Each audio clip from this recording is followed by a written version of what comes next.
Good morning, everybody, and welcome to Jason Mackey's First 10, a quick hit podcast to get you ready for the day. Today is Friday, which means it's an all request episode. A lot of stuff to get to, a lot of great questions. Thank you very much for contributing them. First, want to remind you that we are sponsored by the North Shore Tavern. You don't have to be a baseball fan to love it there. The interior is wall-to-wall Pirates. There are appetizers, entrees, cocktails, and of course, steak and seafood on a sizzling lava stone, open every day. The North Shore Tavern across from PNC Park is Pittsburgh's home for Steak on a Stone. So once again, really awesome job on Twitter. I usually send this out on Thursday afternoon, Thursday evening, not knowing what I'm going to get, but some excellent ones. So we will get into that. First question comes from a friend of mine, Colin Dunlap, who asks a very good one and something I've been thinking about for a lot of this morning. What is the hottest sporting event you've ever been to / covered, and coldest? So the hottest one I've ever been to or covered would be St. Louis. I believe it was last year.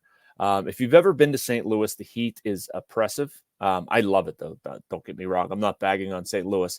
But it was well over 100. The humidity, I've never been this hot in my life. And it's a time to share a little nugget that I was giving Noah Hiles grief about the other day. Baseball writers do not wear, this is going to sound funny, they do not wear shorts often. It's a point of debate. Do you wear shorts? Do you wear pants? A lot of them are very strictly, you don't wear shorts, you have to wear pants. My rule is 90 degrees. If it's 90 or above, you can wear shorts. Noah came in with shorts when it was below 90, and I was giving him crap for it. Ultimately, it's not my job to tell somebody how to dress. But anyway, it's just kind of a baseball writer quirk. The coldest, I keep coming back to when I started on the Penguins in 2014, 2015, my first trip to Western Canada was so cold. It was, I forget what the Celsius temperature is. Obviously, that's what you're keeping track of up there, but I think it was like minus 22 Fahrenheit or something like that. I remember being around Edmonton and Calgary and just being so frigidly cold. Like you walk to your car and it's painful. So this year in Buffalo was honestly up there too. I made it up there for the snowstorm, spent a couple of days in a hotel shoveling my car out. That was quite an experience. I wouldn't say it was the coldest, but some severe weather for sure. All right. Tyler Saddlin asks, between Laine and Necas, who's the more likely option and the better fit? I'm going with Patrik Laine. Obviously, we're switching over to Penguins here, and I appreciate the non-baseball question, two non-baseball questions. But I really like Laine for this team, and maybe I'm out there and losing my mind or something, and that's fine. But I like the buy low option from Columbus. I know Matt Venzel posited sending Riley Smith out. That's fine. I mean, I don't know if that gets it done. If from Columbus's perspective, if that would get the deal done, I would make that swap 100 times out of 100. To me, it's, looking at Phil Kessel over again, and the Penguins see something where they can repurpose a player and take advantage of what he does well and ignore some of what he does poorly, give him a fresh look. And I think that there's a lot of positivity there. Both are good players, so I'm not trying to bag on anybody there.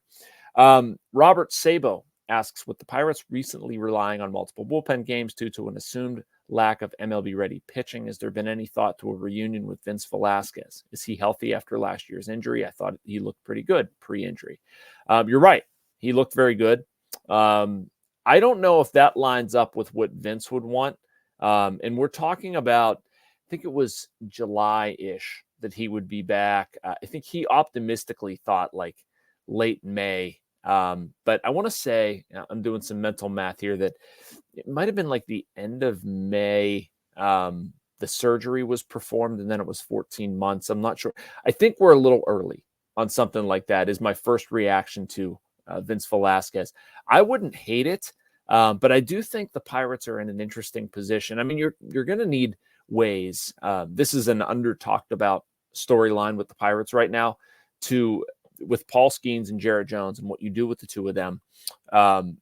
If they keep going at this current pace, they're going to blow past their innings limits, which I know people don't want to hear, but front offices do operate like this. So they're going to be looking for ways to lengthen time between starts, maybe skip a start or whatever, and you need pitching depth. But ideally, Luis Ortiz has been a bonus. You're going to keep using him, have him keep doing what he's doing. Martin Perez is going to be back before too long. That's going to help. I would say Quinn Priester's probably going to be back before too long, what they get with Mike Burrows. I don't know what the opportunity would be for Vince Velasquez. He might have somewhere else to go where he can maybe pitch more, have more of a regular role or an opportunity to do more whenever he's healthy. I just don't think we're there yet. So Dominic Bertoni asks, do you think the Pirates will ever rebrand? I think going back to the 70s uniforms and logo would be great. I don't disagree with you. I don't think they would rebrand all that far back. It wasn't too far or too long ago where they had, the cursive Pittsburgh script uniforms, brought those back. I don't know if I like or hate baseball's uniform situation where they use a bunch of different ones anyway. And even if you did rebrand, there's going to be a whole bunch of other throw-ins and City Connects and military uniforms and all this stuff. Like, again, which I don't have any problem with. I like it. But like a full rebrand, I wish they would bring those out a little bit more. I feel like that would be fun. Like they've already opened that door to on, and they do, to be fair, like they do wear those uniforms. I don't think it would ever trigger like a full on rebrand or something like that. All right, John Gilger. I'm sorry, John. So with Ned re-signing his Jarry on his way out, do you see Ben making deals for a first baseman and an outfielder before the trade deadline, guys that actually help? All right, so I want to tackle the Penguins thing first. And this is actually a column that I wrote and filed. I don't think it's online yet, but I don't understand why this necessarily means that Jarry is on his way out. And honestly, that was my first reaction too. Like, oh, they re-signed Ned. That has to mean that Jarry's gone. No, it doesn't. Why? And here's why I think that. Now, this isn't an opinion on like whether I want to see them trade Jarry. I'm trying to think through this logically. And if you're running the Penguins, what would you do? So try to put your Kyle Dubas hat on and think about this. This is the way I did it, and nobody died and made me the expert. But so if you trade Jarry now, you're trading an asset at its very lowest point, right? Like he's coming off the worst season of his career. You can probably argue that. Has not won 20 games for the first time in 5 years. Saw a bunch of different stats and goals against average, save percentage, etc. It was not great. And so you're going to turn things over to Ned, who's never been a full-time starter, and Joel Blomqvist, who may or may not be ready. I mean, a lot of what he's done, Wilkes-Barre Scranton, is telling us that he is, but we don't know that for sure. That's a little bit much to me. Now, you can sign somebody in free agency, theoretically. Is there any guarantee that they're going to be better than what you have? Don't know.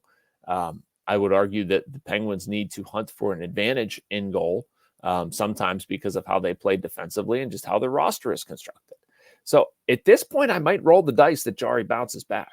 That might be their best available move. They're allocating around $8 million to goaltending, which is somewhat good. I mean, economical, efficient, however you want to put it. And honestly, it might be best just to run it back, just to take the same group and do it again.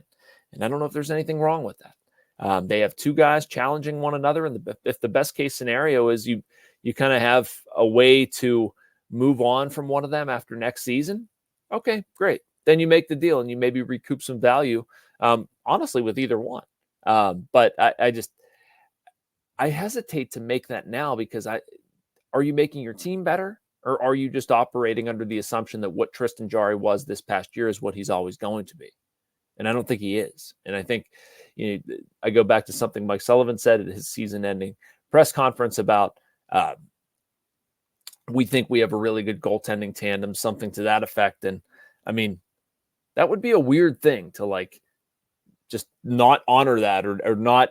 There's an opportunity to do that, to keep that tandem, and then they're not going to do it. So I don't know. I understand the counter argument of saying like, they need to make a change. They need to free up money. They need to do things differently. They could sign one of those free agents. They could trade Jarry, and you could maybe, figure out $2-3 million in there somewhere. I understand that. I'm not trying to argue the other way, but I think there's also an argument for just keeping him. Ryan Chepkovich asks, who's your favorite Penguins player to interview as a reporter? If it was me, mine would be Brian Rust. Certainly up there, man. Certainly up there. I like Brian Rust a lot. I've dealt with him since he was in the AHL. Just honest, good dude, available, articulate, gives you what you need. I really like dealing with him. Thinking of the current dressing room, I mean, Rust might be up there, to be honest with you. And it's different. My time as a beat guy, pretty much all of those guys are gone. other than Letang, Gino, Sid. Sid is one of my favorite people on the planet, period. Like, he's just such a good person. You can't help but like him. So I don't know how I don't put him there, but if you're going to talk about pure exciting stuff, to fill a notebook, a good interview, that sort of thing, like, I'd probably take a motivated Kris Letang, which means like slightly agitated. Letang is the type that he can get kind of mad about something or take issue with a question, and then he's a very articulate responder. So that's great, at least for our purposes. And he's very intelligent and talks, is able to fully articulate his thoughts. Some people will, I'm one of these, trust me, they say something and then they think of something else and then they jump. But Letang will fully flesh out what he has to say. I also love the pure emotion in what Evgeny Malkin says. Like, Gino talks so infrequently. When he's talking, when he's sitting there, like, he's got something to say. There's a message there. And so I love that as well. What else we got? Let's do a couple more quickly. Why won't the Pirates give Matt Gorski an opportunity? It's a decent question. At the same time, I don't know where you'd play him right now. I guess in the outfield, but you're taking reps away from other guys. I think at some point you just need to kind of flip the switch. I also don't think it's just a magic, bring up Matt Gorski and all the problems are solved too. What else do we got here? Why not try to make a move or moves to improve the Pirates lineup? Cost is not a great argument. Nobody says they're not. Nobody says they're not. Like, we're sitting here on June 21st. The trade deadline is 5+ weeks away. Look around Major League Baseball. It's not like everybody else is wheeling and dealing. I do think they have interest in improving the club. I think they need to improve the club. But if you look at the standings right now, there are a lot of teams that still think they're in it. And those that aren't, and those that are clearly sellers, like the assets they have to sell, they know they can be picky. They don't have to move on an offer right now. So just because the Pirates are not doing something, it doesn't mean that they don't care or that, they're complicit or they're not a serious team or all of these things that I hear. And I'm not like taking their side and saying they're the greatest thing ever. I'm just saying, logically, this is not the time where you have to make a deal right now. There's going to be this happens every year. It just matters a little bit because the Pirates are actually close to something and people want to see them go for it, which again, I respect and understand, and that's great. But you sometimes have to just wait this stuff out. You have to have teams that are, a little bit more clearly out of it, that are willing to sell off pieces, prices go down, that sort of thing. So, yes, we can see things that they lack, an outfield bat. Maybe another reliever would be really great. I'm not sure what their catching situation is. Maybe TBD on first base based on what Rowdy Tellez has done. But I don't think it's egregious that they have not done anything to this point. There's still plenty of time. All right. Going to take 2 days off for the weekend. Hope you do as well. That does it for me today. Make sure you like and subscribe. You can get all of this content and the rest from our Post-Gazette writers here on the North Shore Drive podcast channel. Thank you, everybody, for watching. Talk to you next week.